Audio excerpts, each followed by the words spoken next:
நடிப்பில் செம்ம ஹிட் அடித்த படங்களில் ஒன்று பிச்சைக்காரன். 2016ஆம் ஆண்டு வெளியான இப்படம் ரசிகர்கள் மத்தியில் பெரும் வரவேற்பை பெற்றது. குறைந்த பட்ஜெட்டில் தயாரான இப்படம் நல்ல வசூல் படைத்து இப்படம் மூலம் நாயகியாக சாட்னாவும் அறிமுகமானார். கேரளாவை பூர்வீகமாக கொண்ட இவர் பிறந்தது வளர்ந்தது எல்லாம் சென்னை தானாம். கடந்த 2016ஆம் ஆண்டு கார்த்திக் என்பவரை திருமணம் செய்து கொண்டார். இவர் பிச்சைக்காரன் படத்தை விநியோகம் செய்த ஒருவர் என்பது குறிப்பிடத்தக்கது. திருமணத்தின் போது சாட்னா குடும்பத்தில் எதிர்ப்பு கிளம்ப போலீஸ் புகார் எல்லாம் அளிக்கப்பட்டது.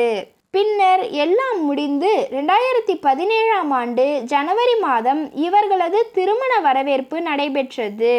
அண்மையில் சாட்னா தனது மகன் கிரணின் பிறந்த நாளை கொண்டாடும் போது எடுக்கப்பட்ட புகைப்படம் வெளியாக இந்த நடிகைக்கு இவ்வளவு பெரிய மகனா என ரசிகர்கள் கமெண்ட் செய்து வருகிறார்கள்.